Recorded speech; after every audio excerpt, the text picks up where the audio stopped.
నమస్తే, welcome to JTV news Gudivada. నేను మౌనిక. బులెటిన్ల ముందుగా హెడ్లైన్స్ చూద్దాం.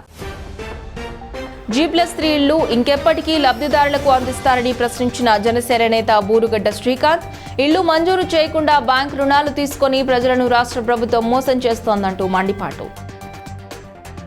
ప్రజలను మభ్యపెట్టి మోసగించేందుకు ప్రయత్నిస్తోన్న వెల్ఫేర్ గ్రూప్ బాధితులను ఆదుకోవాలని వేడుకుంటున్న ఏజెంట్లు అధిక మొత్తంలో నెలవారీ ప్రీమియం కట్టించుకుని మొహం చాటేస్తున్నారంటూ గగ్గోలు పెడుతున్న ఏజెంట్లు. 12 రోజులుగా ఎంఆర్ఓ కార్యాలయం ఎదుట నిరసన దీక్ష కొనసాగిస్తున్న ప్రభుత్వం పట్టించుకోవడం లేదంటూ ఆవేదన వ్యక్తం చేస్తున్న వీఆర్ఏలు. రానున్న కాలంలో తమ నిరసన కార్యక్రమాలు మరింత ఉధృతం చేస్తామని తెలిపిన వీఆర్ఏ సంఘం నాయకులు. G+3 ఇళ్లు లబ్ధిదారులకు అందజేస్తామని మాయమాటలు చెప్పి లబ్ధిదారుల వద్ద బ్యాంకు రుణాలు తీసుకుని రాష్ట్ర ప్రభుత్వం మరోసారి ప్రజలను మోసం చేస్తుందని, తీసుకున్న అప్పు కట్టాలంటూ బ్యాంకు అధికారులు లబ్ధిదారులపై ఒత్తిడి తీసుకువస్తున్నారని జనసేన నాయకులు బూరుగడ్డ శ్రీకాంత్ ఆగ్రహం వ్యక్తం చేశారు. G+3 ఇళ్లు నిర్మాణం పూర్తయి 4 ఏళ్లు గడుస్తున్నా నేటికి వాటిని లబ్ధిదారులకు అందించే ఈ విషయంలో గత ప్రభుత్వం, ఈ ప్రభుత్వం కాలయాపన చేస్తున్నారని జనసేన నియోజకవర్గ నాయకులు బూరగడ్డ శ్రీకాంత్ ఆగ్రహం వ్యక్తం చేశారు. ఇదిగో ఇస్తాం, అదిగో ఇస్తామంటూ కాలయాపన చేస్తూ 2 నెలల క్రితం ప్రతి ఒక్క లబ్ధిదారుడు ఇంటిని కేటాయిస్తామని బ్యాంక్ రుణాలు మంజూరు చేస్తున్నామంటూ హడావిడి చేసి లబ్ధిదారుల పేరుపైన బ్యాంక్ రుణాలు పొందిన రాష్ట్ర ప్రభుత్వం నెలలు గడుస్తున్న లబ్ధిదారులకు ఇంటిని మాత్రం అందించలేదని ఆయన మండిపడ్డారు. తీసుకున్న అప్పుకు నెలవారీ వాయిదాలు చెల్లించాలంటూ ఇప్పుడు లబ్ధిదారులపై బ్యాంకు అధికారులు ఒత్తిడి తీసుకొస్తున్నారని, ఇటు నెలవారీ ఇంటి అద్దెలు కట్టలేక ఇబ్బంది పడుతున్న వారు ఇప్పుడు వాటికి అదనంగా సొంతం కాని ఇంటికి తీసుకున్న రుణం తీర్చాలంటూ ఫోన్లు చేస్తున్నారంటూ ఆయన మండిపడ్డారు. ఇప్పటికైనా రాష్ట్ర ప్రభుత్వం మరియు స్థానిక మంత్రి స్పందించి లబ్ధిదారులకు త్వరగా G+3 ఇళ్లు కేటాయించే విధంగా చూడాలని, లేని పక్షంలో జనసేన పార్టీ ఆధ్వర్యంలో లబ్ధిదారులతో నివాసాల వద్ద నిరసన కార్యక్రమాలు చేపడతామని ఆయన హెచ్చరించారు. మన గుడివాడ పట్టణంలో తెలుగుదేశం ప్రభుత్వం గత ప్రభుత్వంలో 10,000 ఇళ్ళు నిర్మిస్తున్నామని చెప్పి ఆ రోజున టిట్కో ఇళ్ళు నిర్మించారు. వాటిని ఏదైతే బీపీఎల్ బిలో పావర్టీ లైన్లో ఉన్న పేదలకి ఇస్తున్నామని చెప్పి ఆ రోజున గత ప్రభుత్వం చెప్పింది. కానీ వారు పేదలకు అందజేసే లోపే ఎలక్షన్లు రావటం మూలంగా, ప్రభుత్వం మారటం మూలంగా వారికి అందజేయలేకపోయారు. అదే మళ్ళీ ఈ రోజున వైసీపీ ప్రభుత్వం ఏర్పడి 3 సంవత్సరాలు గడుస్తుంది. ఇంతవరకు కూడా ఆ ఇంటి సంగతులు ఇంతవరకు ఎవరికి కూడా ఇవ్వకపోవటం చాలా బాధాకరం. ఎందుకంటే ప్రతి పేదవాడు తన సొంత ఇంటి కలని నిరూపించుకుందామని చెప్పి వారు ఎంతో కష్టపడి ఆ రోజున 25,000, 50,000 పోగు చేసి తమ బంగారాన్ని తాకట్టు పెట్టి ఆ రోజున ఆ యొక్క దాన్ని తీసుకున్నారు. ఈ ప్రభుత్వం ఏర్పడిన తర్వాత దాని మీద లోన్లు ఇస్తున్నామని చెప్పి గత 2 నెలల కిందట ఎస్బీఐ బ్యాంక్ వారితో బ్యాంక్ రుణమేళా అని చెప్పి భారీ ఎత్తున ఇది చేసి ఈ రోజున ప్రభుత్వం వారికి పేదలకి లోన్ రూపంలో ఇప్పిస్తున్నామని చెప్పి చెప్పారు. ఇప్పుడు వారికి ఇల్లు ఇవ్వకపోగా ఇప్పుడు బ్యాంకు వారు ఫోన్లు చేసి మీ మొదటి ఇన్స్టాల్మెంట్ కట్టాలి, మీరు తక్షణం కట్టాలని చెప్పి వారికి బ్యాంకు వారు ఫోన్లు చేయటం పేద ప్రజలు ఈ రోజున బెంబేలెత్తిపోయే పరిస్థితి వచ్చింది. వారికి ఇల్లు దక్కకపోగా ఇప్పుడున్న బ్యాంకు వారు ఫోన్లు చేయడంతో వాళ్ళ పేదవాళ్ళు ఏం చేయాలో దిక్కుతోచని పరిస్థితిలో ఉన్నారు.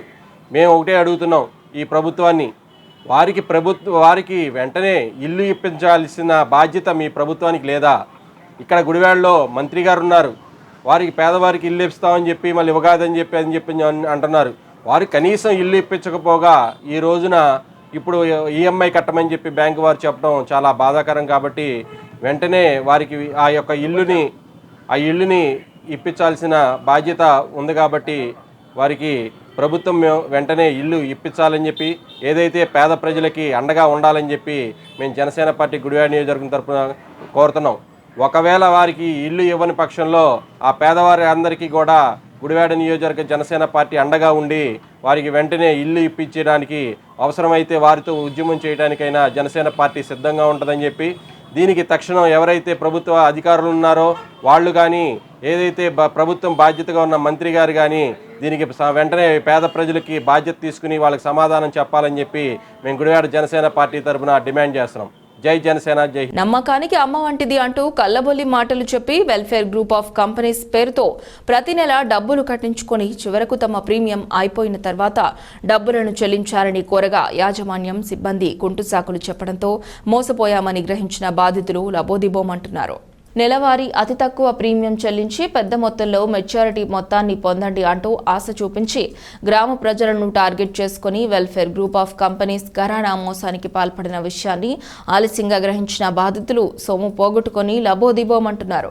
విశాఖపట్నానికి చెందిన వెల్ఫేర్ గ్రూప్ ఆఫ్ కంపెనీస్ ఆధ్వర్యంలో గ్రామాలలో ఏజెంట్లను నియమించుకొని రోజువారీ కూలి పనులు చేసుకునే వారిని టార్గెట్ చేసుకుని చిన్న చిన్న మొత్తంలో దాచుకున్న డబ్బులకు ఒకేసారి పెద్ద మొత్తంలో నగదు చెల్లిస్తామంటూ మాయ మాటలు చెప్పడంతో కూలీనాలి చేసుకుని రూపాయి కూడబెట్టిన సొమ్మును వెల్ఫేర్ గ్రూప్ కు కట్టిన బాధితులు తమ ప్రీమియం పూర్తయిన నేపథ్యంలో తమ నగదును చెల్లించాలంటూ ఏజెంట్లను అడగడం జరిగింది. దీంతో ఏజెంట్లుగా ఉన్న గ్రామంలోని మహిళలు డబ్బులు చెల్లించాలంటూ వెల్ఫేర్ గ్రూప్ ఆఫ్ కంపెనీస్ కార్యాలయానికి ఫోన్ చేస్తే ఫోన్ స్విచ్ ఆఫ్ లో ఉంటున్నాయని, కార్యాలయానికి వెళ్తే ఎవరూ కనపడడం లేదని, అనేక మార్లు యాజమాన్యానికి ఫోన్ చేసినా ఎవరూ స్పందించడం లేదంటూ ఏజెంట్లు ఆవేదన వ్యక్తం చేస్తున్నారు. దీంతో ఈ రోజు తమకు న్యాయం చేయాలంటూ తమ పట్ల అండగా నిలబడాలని బాధిత ఏజెంట్ల సిపిఎం పార్టీ కార్యాలయాన్ని ఆశ్రయించడం జరిగింది. ఈ సందర్భంగా సిపిఎం నేత ఆర్సీపీ రెడ్డి మాట్లాడుతూ వెల్ఫేర్ గ్రూప్ ఆఫ్ కంపెనీస్ అధినేత వెంటనే స్పందించి బాధితులకు నగదు చెల్లించని పక్షంలో గుడివాడలో ఏర్పాటు చేసిన వెల్ఫేర్ గ్రూప్ ఆఫ్ కంపెనీస్ కార్యాలయం వద్ద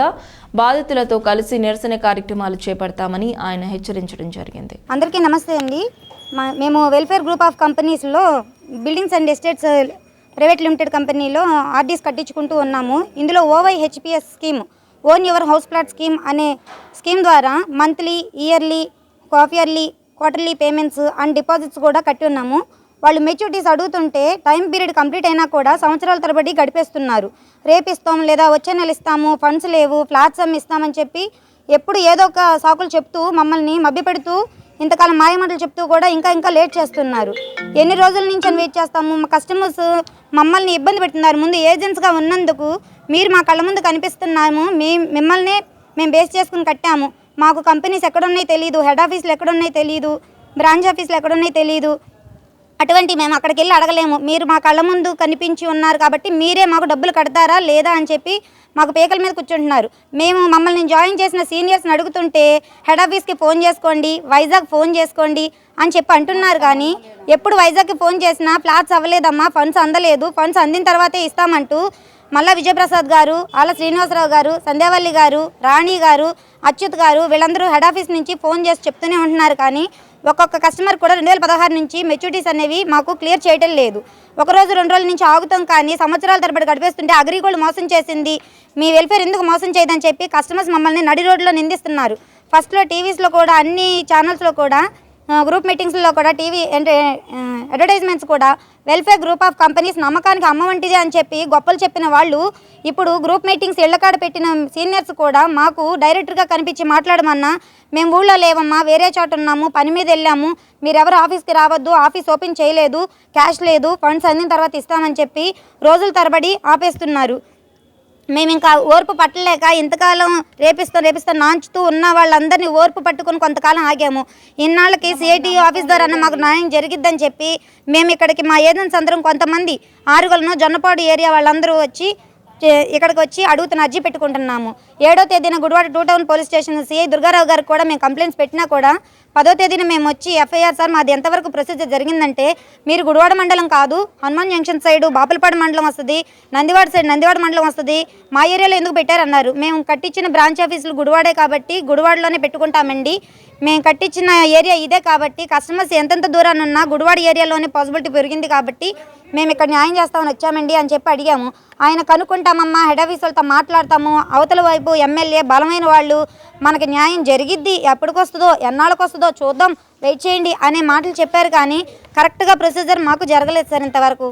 ఇన్నాళ్ళకైనా దయచేసి మా కస్టమర్ల మెచ్యూరిటీలు టైం టు టైం వెంటనే క్లియర్ చేసేయమని మేము ఈ టీవీ ఛానల్స్ అన్నింటి తరపున కోరుకుంటున్నాం. రాష్ట్రం అంతా వెల్ఫేర్ గ్రూప్ ఆఫ్ కంపెనీల పేరుతో రిజిస్ట్రేషన్ చేసి పేద ప్రజల దగ్గర రూపాయి ఓ నెలల వారి కలెక్ట్ చేసి మీ అమౌంట్ కావాలంటే మెచ్యూరిటీ అయిపోయిన తర్వాత మీ అమౌంట్ మీకు తిరిగి ఇస్తాము, లేదు అంటే మా సంస్థలో హౌస్ ప్లాట్స్ అవి ఉంటాయి కాబట్టి ఆ ప్లాట్లు మీకు కేటాయిస్తాం అని పేద ప్రజల్ని గతంలో అగ్రిగోల్డ్ ఎలా మోసం చేసిందో ఈరోజు వెల్ఫేర్ గ్రూప్ ఆఫ్ కంపెనీ కూడా అలాగే మోసం చేసి రాష్ట్ర వ్యాప్తంగా 100 బ్రాంచీలు పెట్టి పేద ప్రజల నుంచి డబ్బులు వసూలు చేయడం జరిగింది.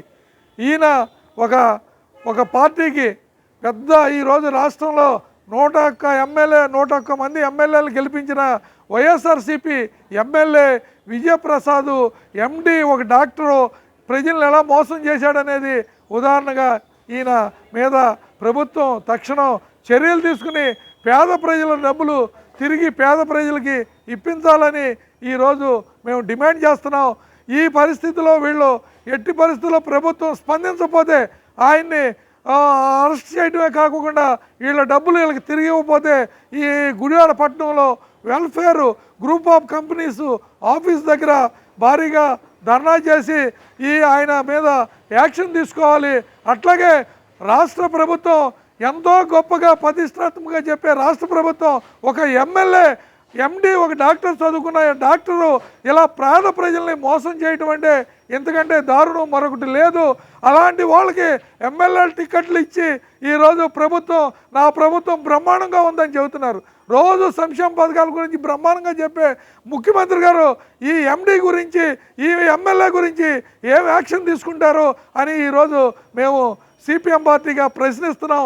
అట్లాగే ఈ పేద ప్రజలకి న్యాయం చేసే వరకు ఈ పోరాటాన్ని ఉధృతం చేస్తామని ఈ సందర్భంగా తెలియజేస్తాం. వాసవి క్లబ్ వనిత విదర్భపూరి ఆధ్వర్యంలో గుడివాడ పట్టణంలో అనేక సేవా కార్యక్రమాలు నిర్వహిస్తూ అనేక సంవత్సరాలుగా స్వచ్ఛంద సేవా కార్యక్రమాలు నిర్వహించడం అభినందనీయమని కేసీజీఎఫ్ శ్రేయోభిలాషి ఇంటర్నేషనల్ ప్రెసిడెంట్ పాత సుదర్శన్ తెలిపారు. శ్రీ వాసవి ఫంక్షన్ హాల్ నందు ఈరోజు వాసవి క్లబ్ ఇంటర్నేషనల్ అనుబంధ సంస్థ అయిన వాసవి క్లబ్ వనిత విదర్భపూరి 12వ నూతన కార్యవర్గ ప్రమాణ స్వీకార మహోత్సవం అంగరంగ వైభవంగా జరిగింది. నూతన కార్యవర్గ సభ్యుల చేత కేసీజీఎఫ్ శ్రేయోభిలాషి కృష్ణప్రసాద్ డిస్ట్రిక్ట్ గవర్నర్ ప్రమాణ స్వీకారం చేయించడం జరిగింది. ఈ కార్యక్రమానికి ముఖ్య అతిథిగా వాసవి క్లబ్ ఇంటర్నేషనల్ ప్రెసిడెంట్ పాత సుదర్శన్, ట్రెజరీ తాత రజనీ కుమారి ముఖ్య అతిథులుగా విచ్చేయడం జరిగింది. నూతన కార్యవర్గ అధ్యక్షురాలిగా రవ్వ శాంతి, సెక్యూరిటీగా పువ్వాడ ఉషారాణి, కోశాధికారిగా తుమ్మలపల్లి పూర్ణిమ ప్రమాణ స్వీకారం చేయడం జరిగింది. ఈ సందర్భంగా వారు మాట్లాడుతూ ఈ వాసవి క్లబ్ వనితా విదర్భపూరి కమిటీ సభ్యులుగా తమ వంతు పూర్తి బాధ్యతను నిర్వర్తించి గతంలో మాదిరిగా గుడివాడ పట్టణంలో విస్తృతంగా సేవా కార్యక్రమాలు నిర్వహిస్తామని వారు తెలియజేశారు. జై వాసవి. ఈరోజు గుడివాడ నందు క్లబ్ చేస్తున్న సేవా కార్యక్రమాలన్నింటిని పొద్దు నుండి దాదాపుగా 2 లక్షల రూపాయల విలువైన సేవా కార్యక్రమాలని ఇటు దేవాలయంలో, గోసేవలో, విద్యార్థులకి, తర్వాత నీడీ పీపుల్స్కి అందరికీ కూడా ఈ కార్యక్రమాలు ఏర్పాటు చేయడం జరిగింది. అలాగే ఒక కొత్త క్లబ్ను కూడా ఈరోజు మనం ఇనాగ్రేట్ చేయబోతున్నాం. ఇంతవరకు వాసవి క్లబ్స్ ఇంటర్నేషనల్లో మనం దాదాపుగా ప్రతి సంవత్సరం 2 కోట్ల రూపాయలతో విద్యార్థులకి నోటు పుస్తకాలు కానీ, తర్వాత స్కాలర్షిప్లు కానీ, తర్వాత సరస్వతి పథకం కింద బుక్స్ కానీ ఈ విధంగా మనం ప్రతి సంవత్సరం ఖర్చు పెట్టడం జరుగుతుంది. మన ముఖ్య ఉద్దేశం ఏంటంటే ఒక పూట భోజనం పెడితే అదేదో సత్రాలలో కాకుండా మనం ఒక జీవితాన్ని ఇవ్వాలి, మనం ఒక లైఫ్ని ఇవ్వాలనే ఉద్దేశంతోనే మనము విద్యా కార్యక్రమాలు, ఎడ్యుకేషనల్ కార్యక్రమాలు మాత్రం ఈ సంవత్సరం చాలా భారీ ఎత్తున తీసుకోవడం జరుగుతుంది. 1,05,000 మంది సభ్యులు గలటువంటి ఈ వాసవి క్లబ్స్ ఇంటర్నేషనల్ అనేటువంటి ఈ వైశ్య వాసవి అమ్మవారి పేరు మీద ఏర్పడినటువంటి ఈ సంస్థ ప్రతి సంవత్సరం 80 కోట్ల రూపాయలు ఈ సమాజానికి సేవ రూపంలో అందిస్తున్నాం. ముఖ్యంగా పేద విద్యార్థులకి సరస్వతి పథకం కింద మరి వాళ్ళకిచ్చే స్కాలర్షిప్లు కానీ, వాళ్ళకిచ్చే ఉపకార వేతనాలు కానీ, వాళ్ళకిచ్చే బుక్స్ కానీ ఏయన్నా కానీ 2 కోట్ల రూపాయలు ఈ సమాజానికి అందిస్తున్నాం వాసవి క్లబ్స్ ఇంటర్నేషనల్ ద్వారా. మరి ఈనాడు ఇక్కడ వాసవి క్లబ్ విదర్భపురి ఈ క్లబ్లో 3 లక్షల రూపాయలు ఇవాళ అనేక సేవా కార్యక్రమాల ద్వారా అందించడం జరుగుతుంది. మరి ప్రతి సంవత్సరం కూడా ఈ విధంగా 6 స్టేటుల్లో మరి 5 కంట్రీస్లో 1,05,000 మంది సభ్యులతో ఈనాడు విరాజిల్లుతున్నటువంటిది ఈ వాసవి క్లబ్స్ ఇంటర్నేషనల్. నేను ఈ సంవత్సరం వాసవి క్లబ్ వనితా విదర్భపురికి ప్రెసిడెంట్గా ఉన్నాను. ఈ అమ్మవారి ఆశీస్సులు మాకు ఈ సంవత్సరం ఉండాలని మనస్ఫూర్తిగా కోరుకుంటున్నాను. ఈ సంవత్సరం వాసవి క్లబ్ వనితా విదర్భపురి మా హోమ్ క్లబ్ అధ్యక్షులు సెక్రటరీ ట్రెజరర్ వారి ప్రమాణ స్వీకార మహోత్సవము, దాంతోపాటు ఈ సంవత్సరం మేము international president good will visit కూడా ఏర్పాటు చేయడం జరిగింది. వారి చేతుల మీదుగా ఈ సంవత్సరం మా క్లబ్ ద్వారా 3 లక్షల రూపాయల దాకా సేవా కార్యక్రమాలను ఏర్పాటు చేయడం జరిగింది. మాకెంతో ఆనందంగా ఉంది. వాసవి క్లబ్ V203A డిస్టిక్ ఇన్ఛార్జిగా ఉన్నాను. మేము వాసవి క్లబ్ వనితా విదర్భపురిని 12వ ప్రెసిడెంట్ అండి. పుష్కరాల్లాగా మేము ప్రతి సంవత్సరం పుష్కరాలకి ఎంత విలువ ఉంటుందో అలాగే మా క్లబ్లో ప్రతి కార్యక్రమం చాలా విలువగా, చాలా ఇదిగా, ప్రతి పేదవాడికి న్యాయం జరగాలన్న రీతిలో చాలా చక్కగా పెద్ద పెద్ద కార్యక్రమాలు చేస్తూ మా లేడీస్ అందరం కలిసి ఐకమత్యంగా చేసుకుంటూ ఈ క్లబ్ని ఇవాళ డిస్టిక్లో ఒక మంచి ఉన్నత స్థాయికి ఉంచామంటే మా వనితలందరి కృషి వల్లనే జరిగిందండి. పర్యటనలో భాగంగా మరి కొత్త అధ్యక్షురాలని కూడా ఈరోజే మా వాసవి క్లబ్ వనితా విదర్భపురి ప్రమాణ స్వీకారోత్సవం కూడా పెట్టుకోవడం జరిగింది. గత 10 సంవత్సరాల క్రితం ఇలాంటి కార్యక్రమాన్ని ఇంటర్నేషనల్ విజిట్ తోటి మరి అధ్యక్షురాలు కాలర్ వేసుకోవడం అనేది జరిగింది. మళ్ళీ 10 సంవత్సరాల తర్వాత ఈ అధ్యక్షురాలి హయాంలో ఇలా జరగడం మాకు ఎంతో ఆనందంగా ఉంది. ఎన్నో సేవా కార్యక్రమాలు చేస్తూ 12 సంవత్సరాల నుంచి 12 మంది ప్రెసిడెంట్స్ చక్కగా ఒక రికార్డును సృష్టించారు.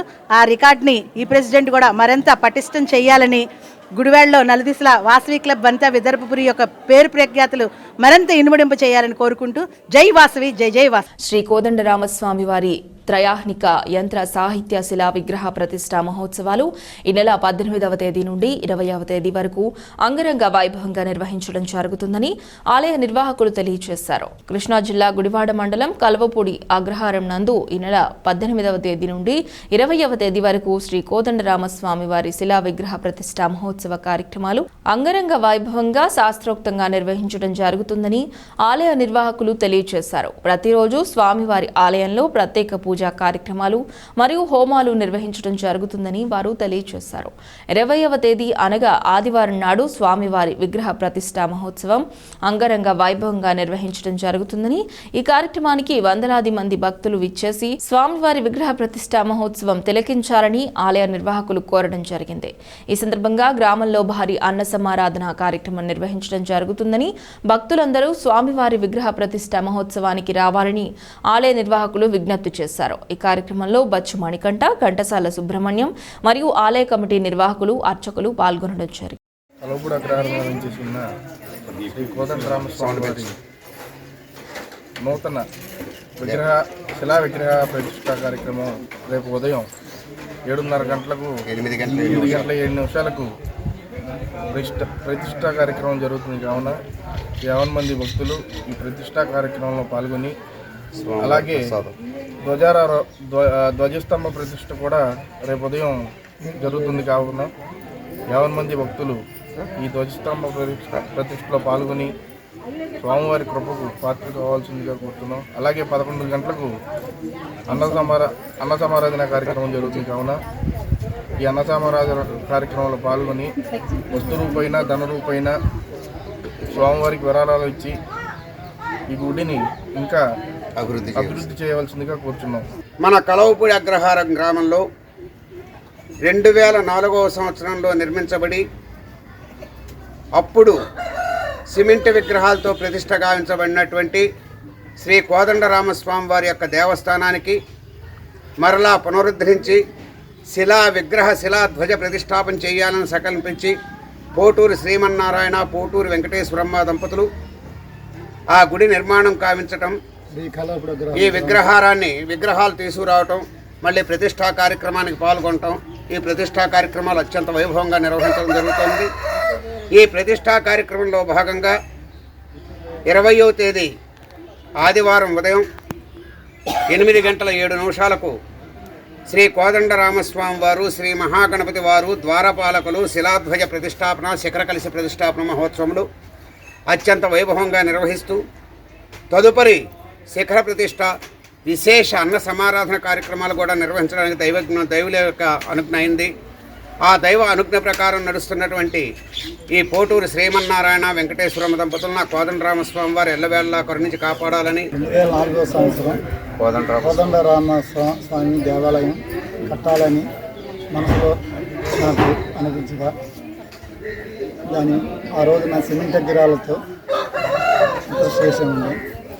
ఇప్పుడు ప్రస్తుతము విగ్రహాలు ప్రస్తుతము విగ్రహ ప్రతిష్ఠ చేయాలని కృషితో కళాపుడగాలు అందరూ సహాయంతో నేను ముందుకు ఇచ్చాను సండే. రాష్ట్రాభివృద్ధికి గ్రామ స్థాయి నుండి తమ వంతు సహాయాన్ని అందిస్తూ అనేక సంవత్సరాలుగా విధులు నిర్వహిస్తోన్న వీఆర్ఏల పట్ల రాష్ట్ర ప్రభుత్వం వ్యవహరిస్తోన్న తీరు సరైంది కాదని, ఎన్నికలలో తమకు ఇచ్చిన వాగ్దానాన్ని ముఖ్యమంత్రి నిలబెట్టుకోవాలని వీఆర్ఏ సంఘం నాయకులు డిమాండ్ చేశారు. స్థానిక ఎంఆర్ఓ కార్యాలయం ఎదుట గ్రామీణ రెవెన్యూ సహాయకులు చేస్తున్న రిలే దీక్షలు 12వ రోజుకు చేరుకున్నాయి. ఈ సందర్భంగా విలేజ్ రెవెన్యూ సహాయకుల సంఘం నాయకులు మాట్లాడుతూ 12 రోజులుగా రాష్ట్ర వ్యాప్తంగా ప్రతి ఎంఆర్ఓ కార్యాలయం ఎదుట విలేజ్ రెవెన్యూ సహాయకుల రిలే దీక్షలు చేపడుతున్నట్లు, ఏ ఒక్క నాయకుడు తమ వద్దకు వచ్చి న్యాయపరమైన వీఆర్ఏల హామీలను నెరవేర్చేందుకు సహకరిస్తామంటూ కలవకపోవడం దారుణమని వారు ఆగ్రహం వ్యక్తం చేశారు.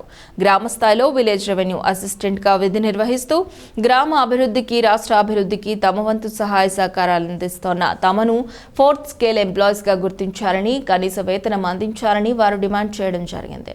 తమ న్యాయమైన డిమాండ్లు రాష్ట్ర ప్రభుత్వం అంగీకరించే వరకు తమ నిరసన కార్యక్రమాలు కొనసాగిస్తూనే ఉంటామంటూ వారు తెలియజేశారు. ఈ కార్యక్రమంలో గ్రామ రెవెన్యూ సహాయకుల సంఘం అధ్యక్షులు నక్కా రామస్వామి, బొడ్డు శ్రీనుబాబు, మౌనిక, కుమారి, నాగేశ్వరమ్మ తదితరులు పాల్గొనడం జరిగింది.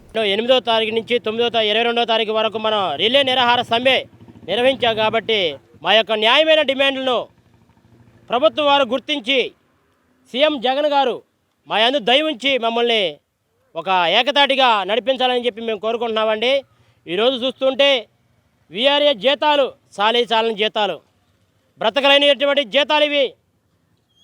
బయట చూస్తూ ఉంటే రేట్లు మాత్రం చుక్కలోకి ఎక్కుతున్నాయి. అయ్యా సీఎం గారు, మీరు మమ్మల్ని కూడా జ్ఞాపకం చేసుకోండి. మేము కూడా మనుషులమే, మేము కూడా మీ అందు ఉండి నడిచి రావాలి జగన్, కావాలి జగన్ వచ్చారు, చూశారు. మా యందు దయ ఉంచండి అయ్యా, మమ్మల్ని కూడా వీఆర్ఏలుగా గుర్తించండి. కాబట్టి కేరింతలు చేశాం, చప్పట్లు కొట్టాం కాబట్టి మమ్మల్ని కూడా మీరు జ్ఞాపకం చేసుకోమని మరి సభాముఖంగా మీకు తెలియపరుస్తున్నామయ్యా. వీఆర్ఏలందరూ కూడా బడుగు బలహీన వర్గాల మైనార్టీలతో ఉన్నవారు కాబట్టి మమ్మల్ని అందరూ ఒకసారి మీరు జ్ఞాపకం చేసుకోవాల్సిందిగా మీకు విజ్ఞప్తి చేస్తున్నాం. వీఆర్ఏల యొక్క 6 డిమాండ్స్ ఉన్నాయి. మా డిమాండ్స్ ఏంటంటే ముఖ్యంగా 21,000 జీతం ఇవ్వాలని, నామినీ వీఆర్ఏలని రెగ్యులేషన్ చేయాలని, 65 సంవత్సరాలు పైబడిన వారి కుటుంబాల్లో వీఆర్ఏ వారి కుటుంబాల్లో ఉద్యోగం కల్పించాలని, అలాగే డిఏ రికవరీ ఆపాలని చెప్పి ముఖ్యంగా మేము 6 డిమాండ్స్ రాయడం జరిగింది. ఈ 6 డిమాండ్స్ కూడా న్యాయమైనని చెప్పి మేము మీకు తెలియపరుస్తున్నాం. మమ్మల్ని కూడా ఒకసారి గుర్తించండి. మేము మనుషులమే, మేము మీకు ఓట్లేసాం, మేము మీతో పాటు నడిచాం, మీతో పాటే ఉన్నాం కాబట్టి మా యందు దయ ఉంచండి. అయా సీఎం గారు, మమ్మల్ని కూడా ఒకసారి జ్ఞాపకం చేసుకోవాల్సిందిగా ఈ సభాముఖంగా మీకు తెలియపరుస్తున్నాం. ధన్యవాదాలు. మిగులు విద్యుత్లో ఉన్న ఆంధ్ర రాష్ట్రం నేడు విద్యుత్ కొరతకు గురవుతుందని, టైం సందర్భం లేకుండా విద్యుత్ కోతలు విధించడంతో గ్రామ ప్రజలు తీవ్ర ఇబ్బందులకు గురవుతున్నారని సిపిఎం నేత ఆర్సీపీ రెడ్డి మండిపడ్డారు. స్థానిక సిపిఎం పార్టీ కార్యాలయం నందు ఈరోజు విలేకరుల సమావేశం నిర్వహించడం జరిగింది. ఈ సందర్భంగా సిపిఎం నేత ఆర్సీపీ రెడ్డి మాట్లాడుతూ ఆంధ్ర రాష్ట్రం నేడు అంధకార రాష్ట్రంగా మారిందని, గతంలో మిగులు విద్యుత్లో ఉన్న ఆంధ్ర రాష్ట్రం నేడు విద్యుత్ కోతకు గురవుతుందని ఆయన మండిపడ్డారు. విద్యుత్ కోతకు రాష్ట్ర ప్రభుత్వ నిర్ణయాలే కారణమని, గ్రామాల్లో విచ్చలవిడిగా టైం సందర్భం లేకుండా కరెంటు కోతలు విధించడం వల్ల ప్రజలు అనేక ఇబ్బందులు ఎదుర్కొంటున్నారని ఆయన మండిపడ్డారు. వెంటనే రాష్ట్ర ప్రభుత్వం స్పందించి రాష్ట్రంలో విద్యుత్ కోతలు లేకుండా ఉండే విధంగా తగు చర్యలు తీసుకోవాలని ఆయన డిమాండ్ చేయడం జరిగింది. విద్యుత్ గతంలో మిగిలింది, రైతులకు కూడా 9 గంటలు విద్యుత్ ఇస్తామని ఈ ప్రభుత్వం వాగ్దానం చేసింది. కానీ ఇప్పటికి వచ్చేటప్పటికి మిగులు రాష్ట్రం ఇప్పుడు తరుగులో పడిన పరిస్థితి కనపడతా ఉంది.